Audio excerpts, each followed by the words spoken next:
Soy una gran reivindicadora del ocio, a pesar de que trabajo muchísimo, pero considero que para que uno pueda habitar la profundidad en la propia obra, ¿no? Y sobre todo para que la obra tenga un marco de sinceridad, uno tiene que tener ese tiempo con uno mismo para poder desarrollar, pensar y hacer con claridad.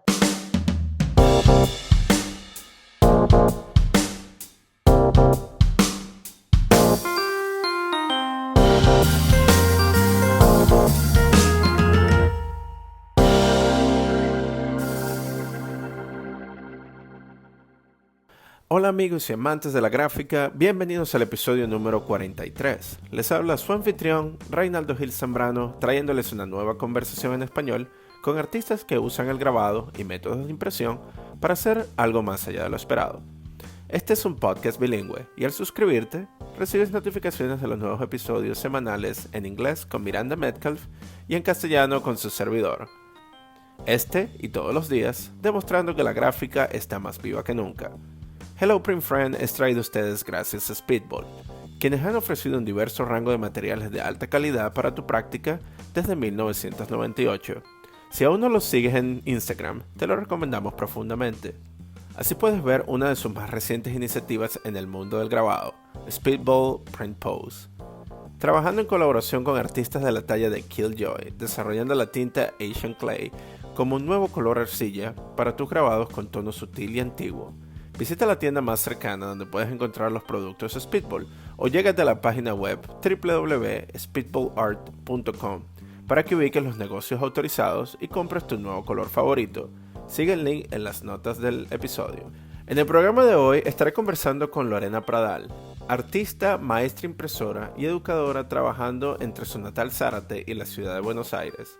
Lorena nos contará sobre su infancia nutrida por su relación con el agua, desde jugar carnaval hasta estudiar el proceso de migración en los ríos adyacentes que luego plasma en la fluidez de sus impresiones litográficas. Conversaremos sobre su incursión en el dibujo, el Patorusu, sus estudios en la Escuela de Artes y su viaje al Tamarind Institute, que la han convertido en una figura esencial en la preservación, práctica y difusión de la litografía en Argentina y Latinoamérica.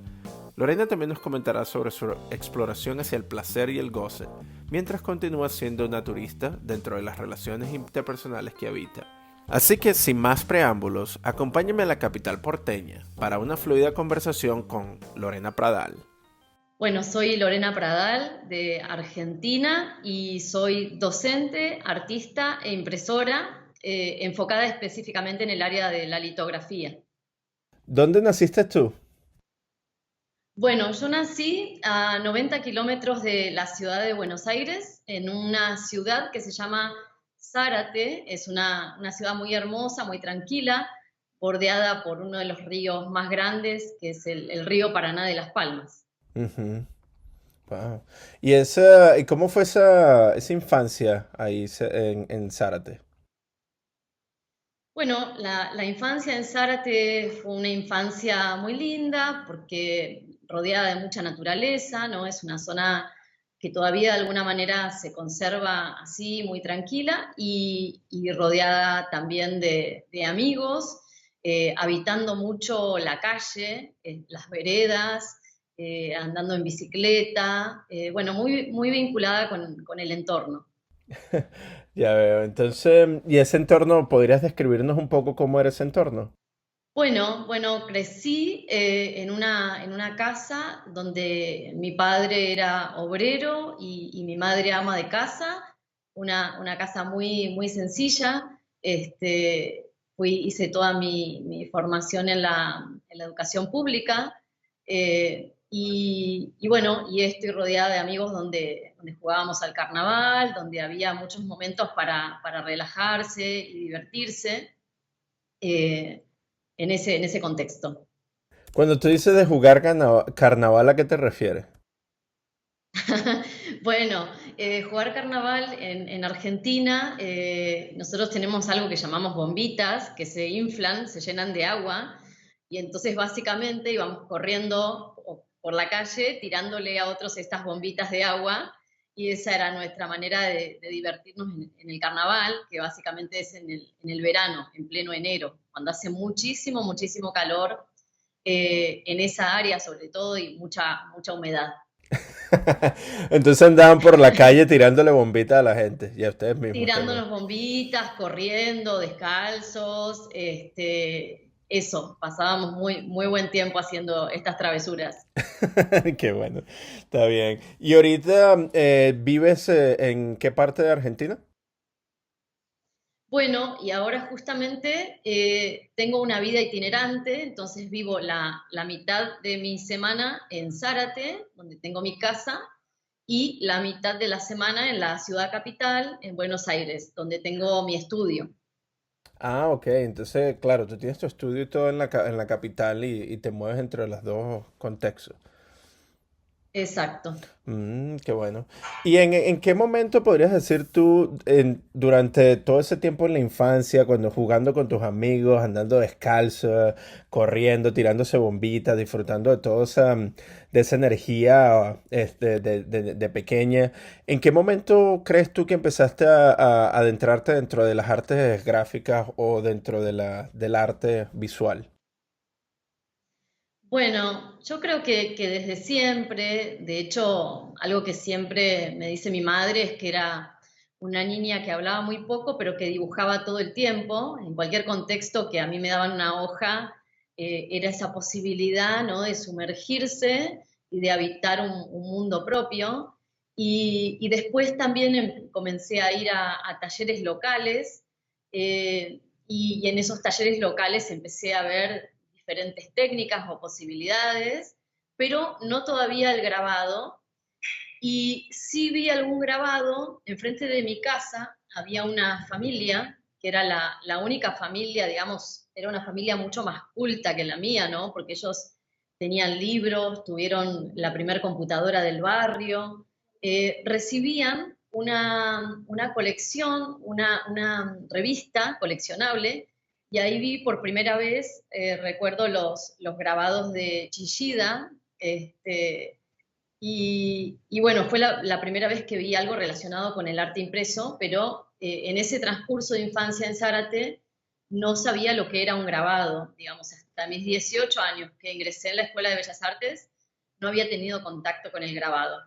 Wow. Y en ese mundo donde tú te adentrabas desde pequeña dibujando, ¿qué tipo de características tenías? Si nos podrías describir un poco. ¿Qué tipo de dibujos hacías tú? Bueno, me gustaba mucho el surrealismo en esa época, entonces a lo mejor estos dibujos tenían algo del universo onírico, del inconsciente, estaban relacionados con eso. Después empecé a hacer también algunas pinturas, pinturas que tenían alguna intención tridimensional, pero básicamente me gustaba eso, como poder construir e inventar mundos propios. Ujú. Wow. Y veía qué tipo de influencia tenías en ese momento aparte del surrealismo en los libros. Veías tiras cómicas, caricaturas, comiquitas, algún tipo de eso. Bueno, sí, sí, digamos que nosotros teníamos un horario para ver la televisión, ¿no? Y en ese horario, por supuesto, veíamos los clásicos, Tom y Jerry, bueno, cosas así muy, muy de la caricatura clásica. Y después leía una tira que acá en Argentina es muy famosa, que eran unos libritos muy pequeños que se llamaban Patoruzú, que era la historia de un cacique, ¿no? Y bueno, y me acuerdo que compraba muchas de esas y las leí, era como nuestro divertimento en ese momento. Pero en mi casa no había libros, por ejemplo. No era una casa donde hubiera libros. Patorusu. ¿Y qué crees tú que fue lo que te cautivó de de esa serie de libros?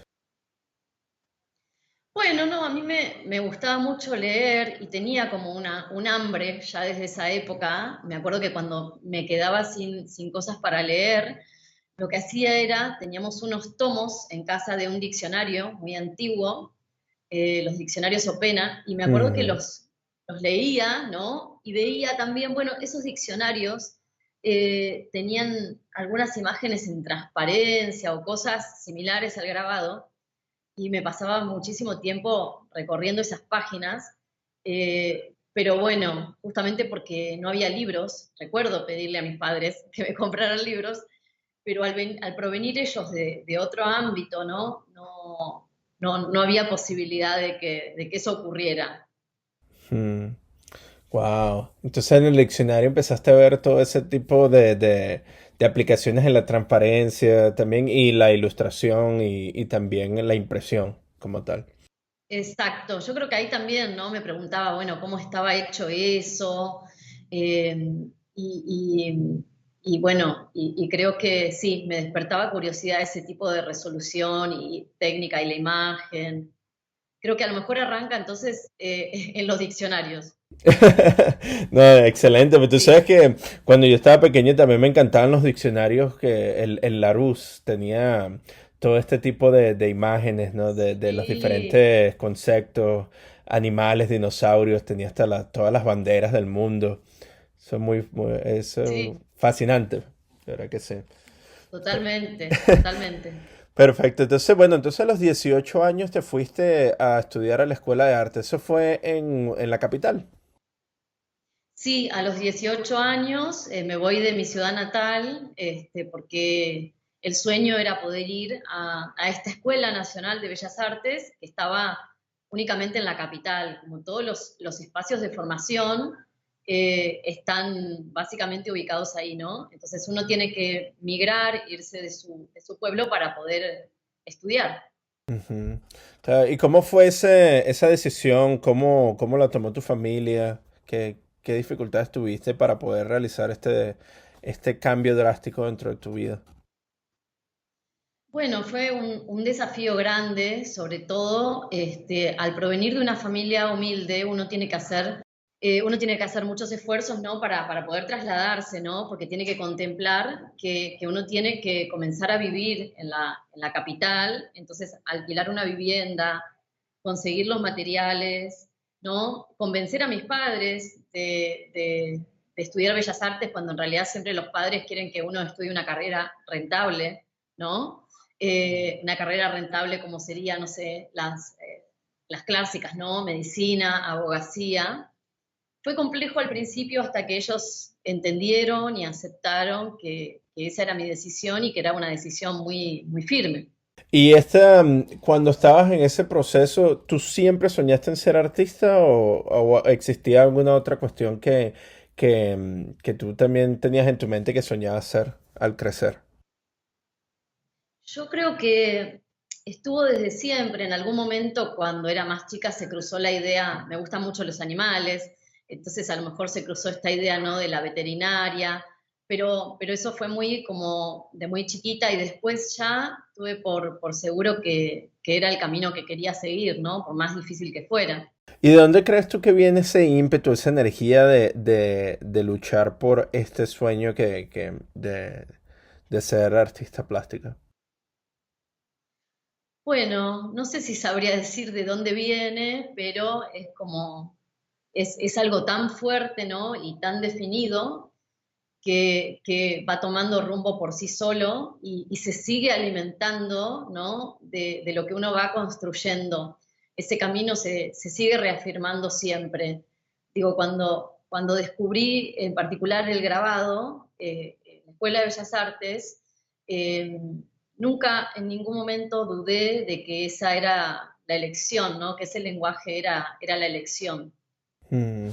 Sí, ¿y cuál fue la primera técnica que aprendiste con respecto a la gráfica? Bueno, en la Escuela de Bellas Artes, la primera técnica que nosotros trabajamos siempre es las técnicas de relieve, en particular la silografía. Y recuerdo que no sabíamos bien qué hacer, ni cómo resolver la imagen, ¿no? Ni cómo utilizar las gubias. Fue todo como un aprendizaje también desde la cabeza y desde el cuerpo, ¿no? Entonces tallando y poco a poco cortando la madera, te fuiste entrando dentro de este mundo gráfico, poco a poco. Poco a poco, sí, sí, muy en el mundo de lo gráfico y nosotros tenemos como una instancia de formación que son 2 años donde hacemos todas las técnicas. Dibujo, hacemos escultura, pintura y grabado. Y ya en el tercer año definimos en la carrera cuál va a ser nuestra especialidad. Entonces ya empezamos a experimentar otras técnicas, ¿no? Después las técnicas de huecos, sobre diferentes metales. Y no llegamos a ver en la formación litografía, porque lo que sucede con respecto a la litografía es que en un momento, por lo menos en Argentina, se abandonó de la enseñanza. Entonces, muchas prensas quedaron abandonadas, muchas piedras sin uso, y yo en esa instancia de formación no tuve la oportunidad de hacer litografía, que la hice después por fuera de la educación formal. Bueno, ¿y por qué fue eso? Que se descartó la litografía como una técnica de enseñanza. Bueno, yo creo que es algo que siempre nos preguntamos, ¿no? Pero yo creo que tiene que ver con la transmisión de saberes y que en algún momento hubo maestros que no transmitieron ese saber, que es un saber técnico muy específico, y también después que la litografía involucra algo físico muy, muy pesado, ¿no? Hay que estar dispuesto, de repente se rompe una máquina, hay que saber qué es lo que se rompe o qué hay que reparar, cuál es el mantenimiento. En Argentina, por suerte, tenemos piedras calizas, las piedras calizas que vienen de Solnofen, porque tuvimos un gran desarrollo de la imprenta litográfica muy tempranamente.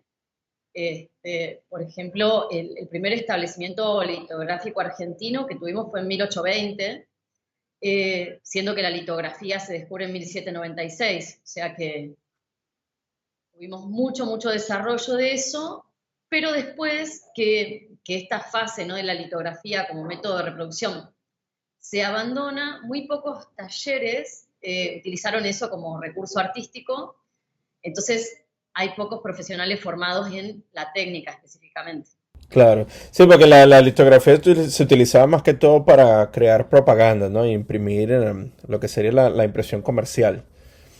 Y Sí, claro, para la impresión comercial. ujú, y luego esa transición hacia la parte artística no se le veía como que mucha importancia, sino en ciertos círculos. Pero también, o sea, porque tú eres docente. Tú das Sí, clase en la Universidad de Buenos Aires también, ¿no? En la Universidad de Arte, en la Escuela de sí, Arte. yo doy clase en tres espacios, digamos. Estoy a cargo del el taller de litografía de la Universidad Nacional del Arte. Después también en una escuela de artes que es un profesorado y en mi taller. En esos tres espacios enseño litografía y otras técnicas. Wow, ¿y cómo te debates ahí dentro de mantener ese tiempo para poder, poder establecer una relación con cada uno de estos espacios? ¿Cómo es ese Bueno, desafío? a veces siento que necesitaría inventarme más tiempo, porque realmente, sobre todo en el espacio en el que estoy a cargo, ¿no? El taller de litografía, que está en el predio del Museo de la Cárcova y depende de la Universidad Nacional de las Artes, ese espacio es un espacio muy valioso para mí porque era un espacio que había estado cerrado por un lapso de 10 años y me tocó recuperar, rearmar la prensa y volver a poner en funcionamiento ese espacio. Es un espacio hermoso. Actualmente tenemos tres prensas Krause, de origen alemán, y más de 250 piedras litográficas. Es un taller muy hermoso, tiene mucha historia porque perteneció a la Escuela Superior de Bellas Artes, y en ese lugar no solamente enseño, sino que coordino otras actividades. Por ejemplo, en 2017 organizamos el primer encuentro de litografía en Buenos Aires, donde vinieron colegas de diferentes partes del mundo, de Chile, de Colombia, de Estados Unidos. Entonces, desarrollo ahí todo lo que tiene que ver con la gestión, la organización y además de impartir las clases de litografía. Y Y por otro lado, en mi propio espacio también hago todo, ¿no? Esto, la gestión, la enseñanza, es un espacio también donde tenemos, es un espacio de exhibición. Hace un tiempito, cuando lo abrimos, organizamos este, un concurso de pequeño formato, de grabado. Así que bueno, sí, me encargo de varias cosas al mismo tiempo y trato como de repartirme y tener tiempo para la propia producción, ¿no? Ujú. Sí, porque también viendo tu portafolio se ve que eres una artista muy prolífica que produce mucha gráfica, o sea, mucho trabajo y seguido. Entonces es interesante ver que... ujú. Sí, sí, siempre el espacio para producir la obra es como el eje que hace que todo el resto de las cosas funcionen. Como si no está ese espacio propio, el resto no crece, ni se expande, ni funciona, porque es como un espacio de equilibrio espiritual, le diría, ¿no?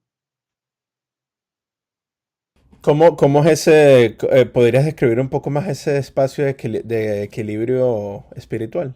Bueno, sí, ese espacio de equilibrio espiritual, digamos, soy una gran reivindicadora del ocio, a pesar de que trabajo muchísimo, eh, pero considero que para que uno pueda habitar la profundidad en la propia obra, ¿no? Y sobre todo para que la obra tenga un marco de sinceridad, uno tiene que tener ese tiempo con uno mismo para poder desarrollar, pensar y hacer con claridad. Entonces, en ese caso celebramos el ocio, pero el ocio con intención, se podría decir. Celebremos, Ujú. sí, el ocio creativo, ¿no? El ocio creativo. Ujú. ¿Qué diferencia tiene ese ocio creativo al ocio que usualmente utiliza la gente? Que tiene como un contexto negativo muchas veces, ¿no?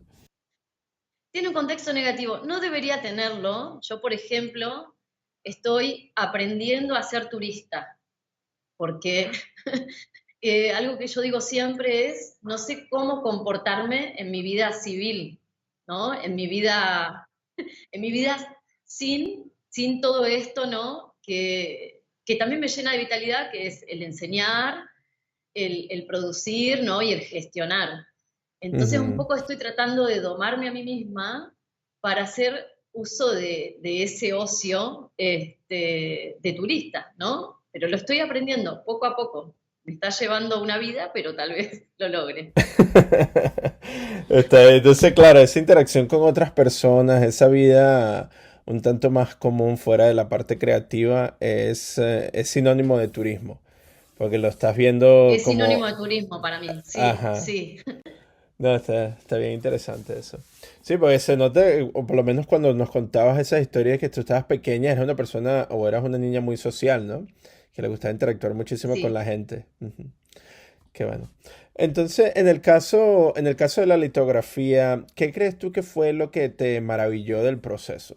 Bueno, la litografía, yo empecé incursionando con un maestro, Rafael Gil, que fue mi primer maestro, y lo que me apasionó de la litografía es esta idea de lo físico-químico y también como el estudio de lo geológico, ¿no? Todo lo que me gusta mucho también toda la parte de investigación y archivo, y, y entonces me gusta también como poder hacer una lectura completa de esto que hablábamos, ¿no?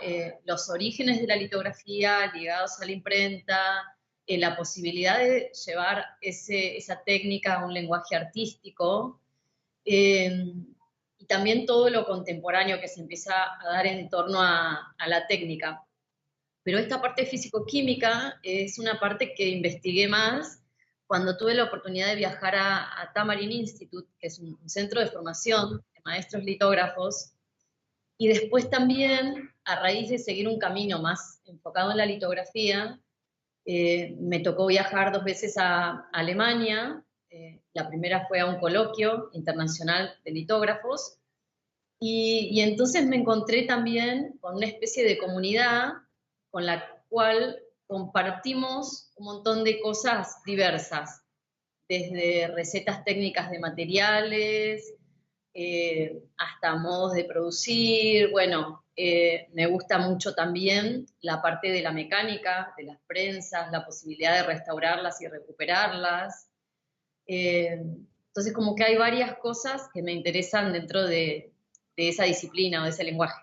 Entonces estuviste aquí, tú estuviste por Nuevo México, aquí en Estados Unidos. Sí, sí, estuve por Tamarind, y después también, ¿no? Como todos los egresados de Tamarind somos como una gran familia, y se genera como una red colaborativa que para mí también es interesante a la hora de transmitir los oficios y también de poner en valor, visibilizar y seguir difundiendo el arte de la litografía. Y ese, tú hiciste entonces el Master Printer, la carrera de Master Printer ahí.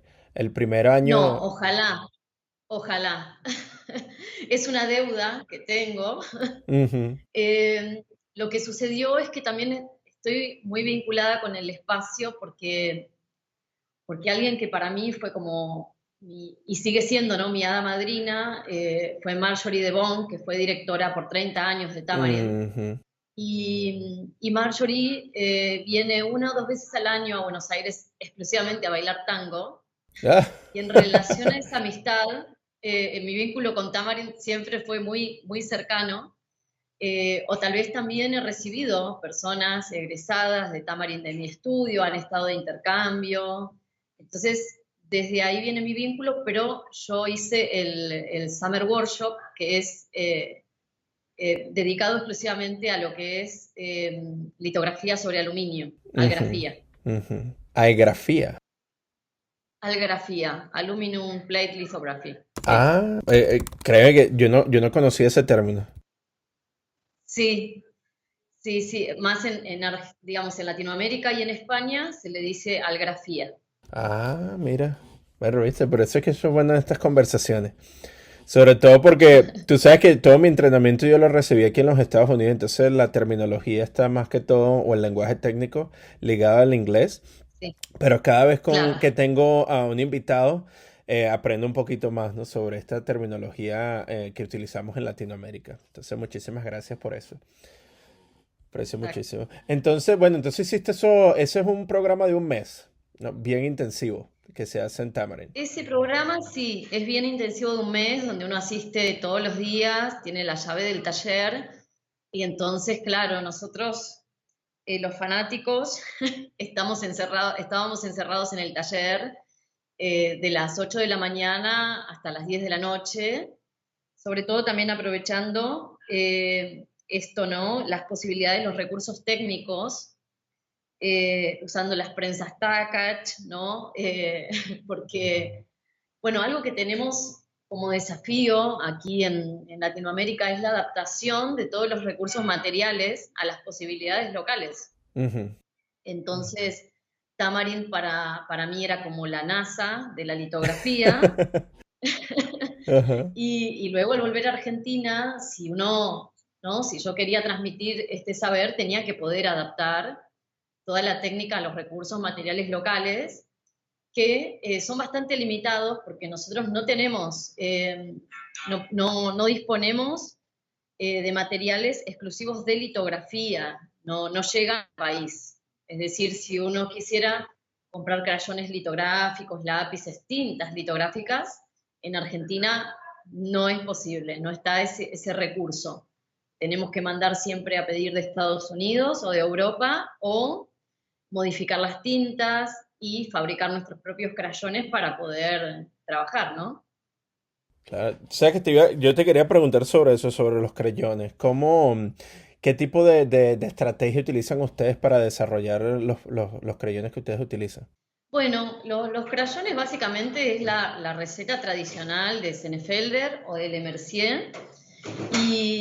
Y bueno, no es muy complejo fabricar crayones en ese sentido porque, digo, los materiales son cera de abejas, el pigmento que es negro de humo, y alguna otra cera más dura que uno puede incorporar si quiere crayones que sean más duros. Pero bueno, eso está limitado a un formato de crayón, digamos, si uno quisiera trabajar una cosa más delicada con lápices, adecuados, digamos, a mí me encanta, por ejemplo, para trabajar el lápiz copal. Ujú. Y está dificilísimo todo lo que es la producción del copal. Sé que ahora hay un taller en Estados Unidos que está produciendo copal, y hace poquito vino un artista de Colombia y me trajo uno para que lo pruebe. Pero bueno, digamos, las posibilidades que tenemos, por ejemplo, en el taller les hago usar a mis alumnos un lápiz que se llama dermatográfico, Ujú. que ese lápiz funciona muy bien sobre piedra y también sobre plancha de aluminio. Eh, Mm, y de esa manera, bueno, vamos como arreglándonos con los recursos, ¿no? claro, exacto. No, pero y en ese proceso, ¿no? De adaptar todo lo que aprendiste en Tamarind y traerlo hacia Latinoamérica, bueno, en este caso hacia Argentina, ¿qué crees tú que le da o que le aporta a la gráfica argentina o a la imagen argentina ese proceso de tratar de reutilizar los recursos que están dentro de esa misma región? Bueno, yo creo que es bien interesante esta adaptación porque nos lleva a pensar un poco cuál es la naturaleza de cada uno de esos materiales que empleamos, y que también podemos como recuperar muchos materiales que son considerados de descarte de la imprenta y utilizarlos como recursos. Por ejemplo, acá algo que se ha utilizado mucho y que tiene que ver con los estudios de Nick Semenoff es la utilización del tóner, ¿no? Que aquí, por Ujú. ejemplo, en las fotocopiadoras lo descartan o en las oficinas. Y de repente, bueno, uno puede trabajar aguadas o manchas de tóner sobre planchas reutilizadas de offset, y de esa manera está abaratando costos y también está recuperando algo considerado descarte. Entonces empezó a haber como una corriente que tiene que ver con pensar el impacto de lo que uno usa y lo que uno consume en favor de una reutilización de los materiales. Exacto. ¿Y qué tipo, por lo menos en el caso del toner, qué tipo de solvente utilizan ustedes para hacerlo líquido? Bueno, utilizamos diferentes líquidos para la disolución del tóner, pero uno que es fantástico y que yo utilizo mucho y que enseño cómo usarlo es la disolución del tóner en limpiador para pisos, que también, ¿no? Es otra cosa doméstica que podemos incorporar, pero bueno, el tóner se puede diluir en alcohol también y en solvente, Ujú. pero lo que tiene de particular diluir el tóner en limpiador para pisos es que se genera un dibujo y una reticulación muy, muy interesante, ¿no? Cuando las partículas del tóner se separan del limpiador, queda como esta típica aguada litográfica, ¿no? Esa piel de elefante que dicen, que es Ujú. O el la touche textura en inglés. típica de la aguada, el tuyo. Ujú. Exacto. Wow. Limpiador de piso. Ajá. Limpiador de pisos, esos que tienen diferentes aromas, Ah, ok. O ¿no? Esos sea, son los que utilizamos. el que tiene más olorcito y eso son hasta mejores para disolver el toner y crear esa El toner. separación. Wow. Exacto, exacto. Sí, también se puede utilizar el jabón líquido de lavar la ropa con un poco de agua y uno diluye el tóner y también genera unos efectos súper, súper interesantes. Increíble. No, y es interesante ver esa relación que existe sobre el agua del carnaval, ¿no? Que tú utilizabas cuando estabas pequeña. Y luego el hecho de que tenías al río cerca. Y después ver cómo en tu trabajo también existe esa serie de fluidez. Existe como que esa marca muy fluida, ¿no? Que es bastante orgánica, pero es muy atractiva hacia lo que sería, o muy relacionada a lo que sería el flujo del agua. ¿Podrías conversar un poco más sobre eso, sobre tu, Totalmente, sobre tu sí. trabajo? Ujú. Sí, sí, sí. De hecho, esa lectura que vos haces tiene que ver con eso. Todo mi trabajo está atravesado por la idea del agua y sobre todo por la presencia tan cercana del río, ¿no? Entonces, siempre pienso en esta idea de lo mudable y el agua como un territorio mudable y un territorio que también hace que nosotros podamos viajar, recorrer diferentes circuitos. También mi pensamiento tiene que ver con poder habitar otros territorios, otros márgenes. Ese último trabajo, las últimas litografías tienen que ver con, bueno, un trabajo, una residencia que hice en Múnich, y donde había esta idea de la migración y de la posibilidad de encuentro entre los dos ríos, ¿no? Mi río de origen, ahí en la ciudad de Zárate, y el Ujú. río de destino, que era el río Izar, ¿no? Y cómo ese río también atravesaba toda la ciudad. Ah, hermoso. Sí, se ve esa cuestión de la fluidez, ¿no? Y el proceso de transformación que existe con el río, ¿no? Trayendo toda esta especie de sedimento, ese proceso de transportar, de crear depósitos, de moverse, ¿no? De cambiar, de ser como que un individuo que pasa poco tiempo dentro de diferentes lugares y así va creciendo poco a poco. Sí, es interesante ver todo eso reflejado dentro de tu trabajo. Bueno, me alegra que lo hayas leído también así, ¿no? Porque era la intención, era un poco la intención. Ah, qué bueno. Tú sabes que viendo tu trabajo también, el trabajo más reciente, hay unas piezas que son muy gráficas, que parecen... La primera vez que yo las vi, yo pensé que eran silografías. Podría... Sí. Sí, ¿podrías hablarnos un poco más sobre la técnica que utilizaste sobre ellas y qué más o menos qué viene reflejado dentro de esas piezas? Bueno, las más recientes son silografías, y tienen mucho que ver también con, volviendo, ¿no? A esta idea del territorio, la cartografía. Estuve desarrollando también una serie que estaba muy relacionada con lo femenino, y con la idea de habitar el placer, ¿no? Y bueno, entonces trabajé básicamente con las formas femeninas, del sexo femenino, la idea del goce, ¿no? La idea del goce, la idea del territorio y de cómo poder habitar ese goce como búsqueda, ¿no? ¿Qué te llevó a trabajar la silografía luego de estar trabajando tanto tiempo con la roca o con la piedra? Bueno, los voy trabajando en paralelo. Creo que empecé a trabajar silografía de nuevo en la pandemia, justamente porque estaba en Zárate y en Zárate no tenía el acceso ni la posibilidad a las piedras. Entonces, creo que retomé un poco la idea de la silografía en relación a eso. Y también trabajo la silografía, trabajamos en un material muy barato, que lo preparamos previamente, pero que es el MDF. Entonces fue como el recurso que tenía ahí a la mano en ese momento de pandemia y de encierro, donde no contábamos con tantos materiales. Claro, sí, el MDF se utiliza bastante acá también. Ujú.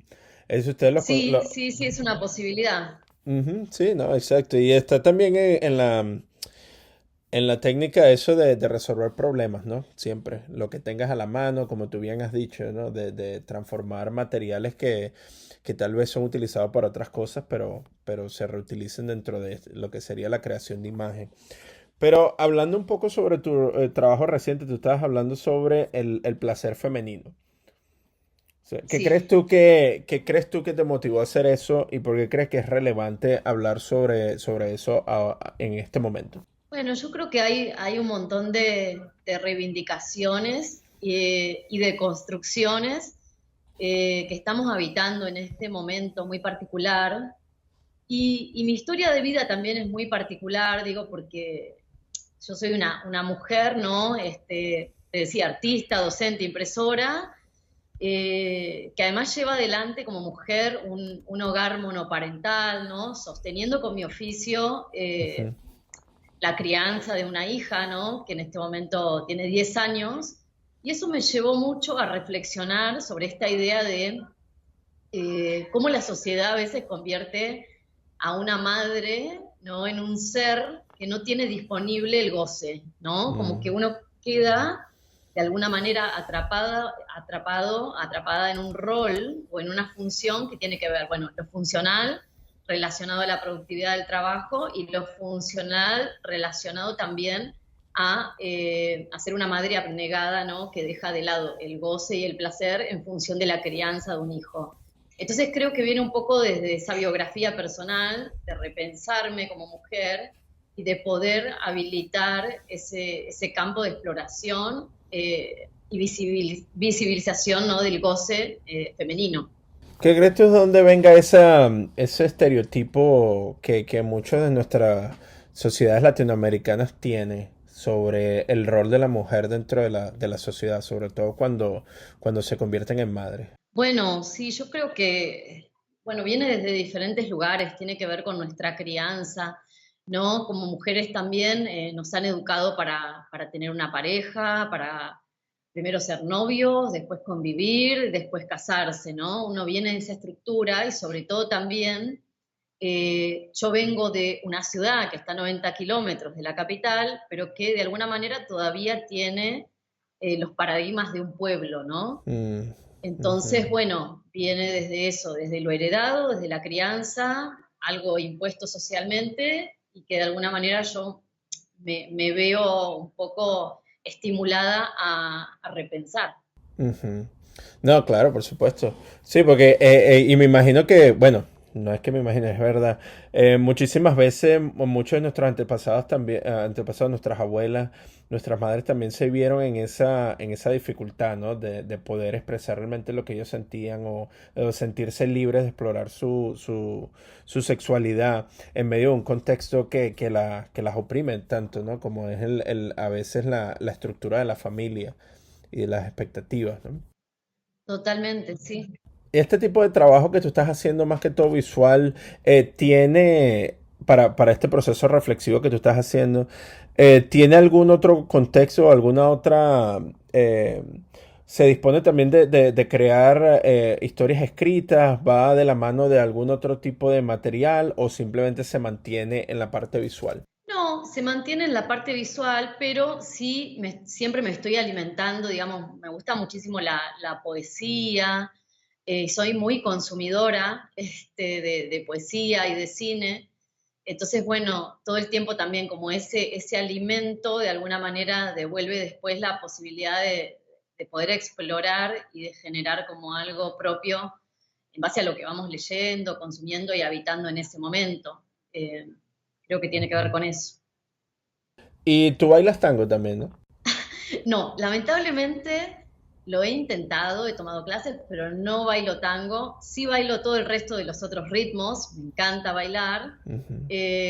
pero no, tango no estaría siendo muy argentina. No, pero en ese, ¿se podría considerar o consideras tú que el baile es uno de esos espacios donde tú tienes esa oportunidad de explorar esa sensualidad? Totalmente, está súper relacionado con eso, con poder liberarse, con poder mover el cuerpo, cosas que uno no se permite en otro contexto. Me parece que eso tiene que ver también con habitar un poco el goce, el baile. ¿Cuál sería tu receta para el disfrute del goce si tendrías que escribir una? Uy, qué difícil porque yo todavía lo estoy aprendiendo. Entonces, para evitar el goce me parece que lo primero es la sinceridad con uno mismo, es esta cosa que decía, ¿no? De darse tiempo para la construcción de una interioridad eh, y después la posibilidad de accionar y hacer lo que a uno le gusta. En el caso tuyo también se ve que te gusta mucho la poesía. ¿Cuáles son algunos de esos autores o autoras que te gusta leer? Bueno, están muy relacionados con lo alemán, porque como me gusta mucho la historia de la litografía y de la gráfica, todos los orígenes están en Alemania, entonces mis poetas preferidos son alemanes.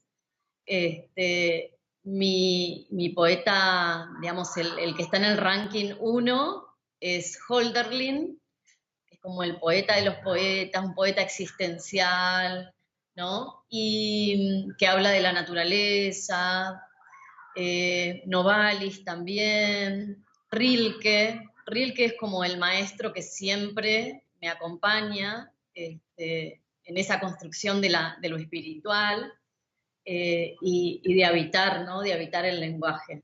Ah, y tú aprendiste el alemán? ¿Los lees a ellos? Bueno, claro, también está relacionado con que en la pandemia ya había empezado a estudiar alemán y en la pandemia terminé el segundo nivel de alemán y entonces me interesa también desde el lenguaje muchísimo y bueno, y ahora estoy incursionando en el idioma sueco Ah, también. wow. Sí, sí, sí, sí. Y con muchas ganas de viajar a Suecia, porque ahora, fines de julio, está el Encuentro Internacional de Litografía en Suecia. Ah, sí, mira. Ok, no sabía eso. Bueno, para nuestros oyentes que quieren incursionar dentro de la litografía, tal vez ese sea un lugar para visitar, ¿no? Exacto, sí, sí.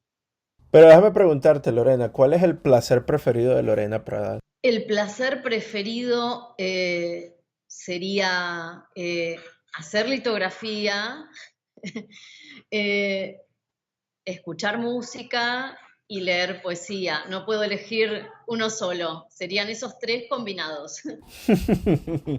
Está bien, excelente. Bueno, entonces tuviste también la oportunidad bueno, tú has tenido la oportunidad de viajar a diferentes lugares alrededor del mundo para seguir tu pasión sobre desarrollando tu pasión por la litografía. ¿Existe algún lugar en específico que todavía te hace falta visitar que te encantaría? Muchísimos, muchísimos que me gustaría visitar. Hay muchos estudios de litografía súper, súper interesantes para conocer. Me encantaría incursionar, por ejemplo, me sorprendió ver que en Checoslovaquia, en Rusia, hay lugares alucinantes para aprender bien la técnica y el oficio, pero también me interesaría la parte más latinoamericana. Bueno, en México está la Ceiba Gráfica, donde incursionan Ujú. sobre el mármol mexicano, que me parece interesante como proyecto. Y también está, bueno, como una pendiente el taller de gráfica experimental de La Habana. Me parecen como lugares claves para poder ir. ¿Qué crees tú que define el trabajo de Lorena Pradal? O sea, si tendrías que describirlo en pocas palabras para alguien que no conoce tu trabajo. Qué difícil es hablar de uno mismo. Bueno, pensaría a lo mejor esta idea de territorio y migración, lo pondría en esos términos para resumirlo. Que es interesante, ¿no? Porque, claro, tu proceso de migración se produjo dentro de un mismo país, ¿no? Pero es curioso ver Sí, cómo eso también cambia, porque las diferentes regiones dentro de un mismo país son totalmente distintas muchas veces. exactamente, sí, Ujú, sí, ujú. Perfecto. La otra cuestión que quería comentarte era más que todo hacia tu parte docente. ¿De dónde crees tú sí. qué crees tú qué ves tú dentro de estas nuevas generaciones que pasan por tus estudios? ¿Cómo los definirías y qué tipo de características tienen? Y si los tienes que comparar con la generación en la que tú creciste. Bueno, creo que por ahí nosotros teníamos una cosa más supeditada a la imagen y a lo narrativo, y que de repente lo que presentan las nuevas generaciones son desafíos, no solamente en lo técnico, porque hacen muchas preguntas de como por qué esto se hace así y no de otra manera, la incorporación de nuevos recursos materiales o técnicos, y también, bueno, este cruce, ¿no?, que existe actualmente donde hay posibilidades digitales que aparecen en escena, por ejemplo, lo que tiene que ver con los NFT, y que empiezan a surgir como inquietud también dentro del taller y que lo llevan a uno a poder seguir investigando más, ¿no? Si la obra va a ser física material o de repente esa obra puede migrar o aparecer en diferentes formatos. Ah, entonces, ¿tú estás incursionando con los NFTs también o es algo que tus alumnos más que todos hacen? No, no, yo no en particular. Mi hija sí, tiene 10 años y ya está como trabajando un poco la idea de lo digital. Entonces a mí me mantiene ahí como bastante curiosa. Tal vez en algún momento incursione, no lo descarto, pero es algo que me parece interesante de pensar. ¿Qué es lo que te atrae sobre eso? Bueno, me atrae la idea de que se generan redes diferentes de trabajo, ¿no? Básicamente.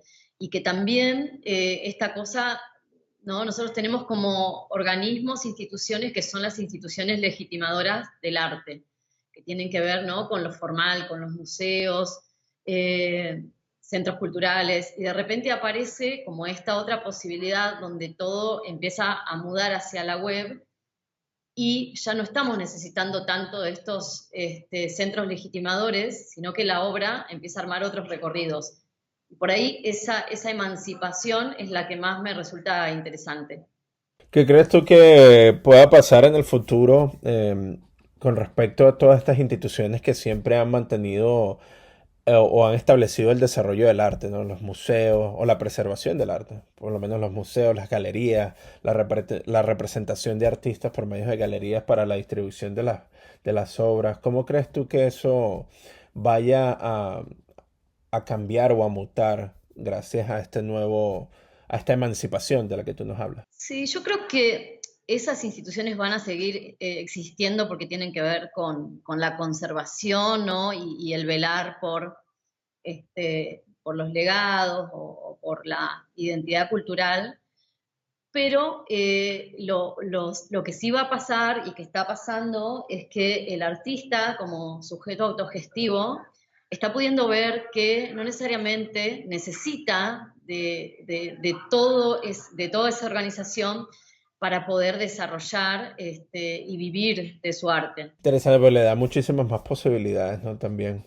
Totalmente, sí, sí, sí, no. Y me parece a mí, una de las cosas que me interesó también siempre fue como la idea de poder generar redes colaborativas y también la idea de fortalecer la capacidad autogestiva, ¿no? Entender que nosotros tenemos un montón de recursos y que con esos recursos y con esos intercambios podemos llevar adelante también nuestro trabajo.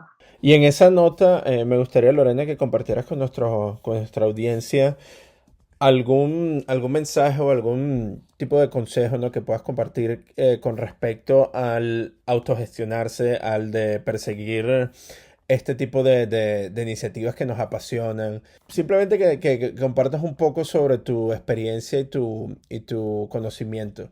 ¿Y qué le dirías a las nuevas generaciones que quieren adentrarse dentro del mundo de la gráfica? Bueno, yo les diría que es un camino que requiere perseverancia, concentración y sobre todo fe, ¿no? No la fe religiosa, sino una fe sostenida que consiste en tomar una determinación, seguirla y sustentarla desde la experiencia y desde el trabajo. Y que además de trabajar, ¿no? En estos valores, se muevan en red, que trabajen de manera colaborativa y que todo lo demás les será dado por añadidura. O sea, hay que tener fe. Y, o Hay sea, que tener fe, ujú, eso. totalmente. Ujú. ¿Y en qué crees tú que, porque tú sabes, existe esos momentos de duda, ¿no? Que ocurren muchísimo dentro de este proceso y de incertidumbre. ¿Qué crees tú que haya sido la cuestión que siempre te mantuvo motivada a perseguir esto, a pesar de las dificultades? Bueno, sí, sí, momentos de duda aparecen, ¿no? Eh, y, y a uno lo encuentran ahí encerrado en su taller solo, mirando sus máquinas y diciendo, ¿por qué gasté toda la plata en esto y no en otra cosa? Pero hay algo que tiene que ver con un fuego interno, ¿no? Como con un fuego sagrado y una convicción. Eh, y también con maestros o maestras, voces de maestros y maestras que a uno lo van guiando cuando uno está justamente decayendo. Que yo, por ejemplo, siempre me he encontrado con algún mensaje o con alguna cosa que ha reivindicado el camino, ¿no? En esos momentos de dudas siempre aparece el mensaje o el mensajero que hace que uno pueda seguir sosteniendo a pesar de las dificultades. Sí, es increíble como ese tipo de cosas pasan, ¿no? De manera, así se le dice aquí en inglés, de Eso pasa, serendipity. Ujú.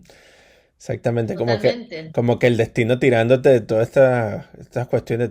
Así como que si uno se quiere descarriar y después llega como que el destino te pone otra vez de vuelta. No, déjate Sí, de pensar en sí, eso. sí, Vamos a sí. enfocarnos. Y ahorita te encuentras en este momento haciendo un proceso de selección, ¿no? De curación. Sí, sí, en este Ujú. momento estoy en la ciudad de Córdoba, es una provincia de Argentina, y viajé exclusivamente para hacer una selección de una bienal de grabado que organiza la Universidad de Córdoba. y bueno, y estaba seleccionando todo lo que tiene que ver con la categoría estudiantes. Fue súper interesante porque la Bienal lo que hizo fue recepcionar una categoría profesionales y una categoría estudiantes, y me parece súper importante, ¿no? que los estudiantes se empiecen a presentar de a poco en instancias de certámenes de grabado. Me parece que también los estimula mucho a ellos, ¿no? para seguir el camino. Bueno, de verdad que muchísimas gracias por hacer todo lo que haces, por seguir manteniendo esta pasión viva sobre lo que es la litografía y brindarla para que nuevas generaciones se puedan desarrollar dentro de ella y mantenerla viva, por supuesto. Pero Lorena, antes de terminar, me gustaría que tomaras este espacio para que nos cuentes dónde podemos ver tu trabajo y cuáles son tus redes sociales. Bueno, bien, pueden ver mi trabajo, publico mucho en las redes sociales, ¿no? Instagram, Lorena Pradal, Facebook también, Lorena Pradal. Después tengo una página que es lorenapradal.weebly, y en este momento justamente estoy exhibiendo mi obra en Colonia, Alemania, y representada por una galería que se llama Loft 11. Bueno, Lorena, ha sido un placer el tenerte aquí y conversar un poco más sobre esto que te apasiona tanto, que es la litografía, y escuchar un poco sobre todas esas inspiraciones que tú tienes, que te mantienen viva y que te mantienen formando a las generaciones del futuro. De verdad que muchísimas gracias. Bueno, muchas gracias también por el espacio. Soy una seguidora del podcast, así que me parece un gran proyecto, y bueno, y me parece que también tiene que ver con esto de armar redes colaborativas entre los impresores de diferentes latitudes. Bueno, esta fue nuestra conversación del día. Acompáñanos la siguiente semana cuando estaremos conversando con un nuevo invitado especial. Este episodio fue escrito y editado por mí, Reinaldo Gil Zambrano, producido por Miranda Metcalf, con ayuda de Timothy Pause y música de Joshua Weber. Mil gracias y hasta la próxima.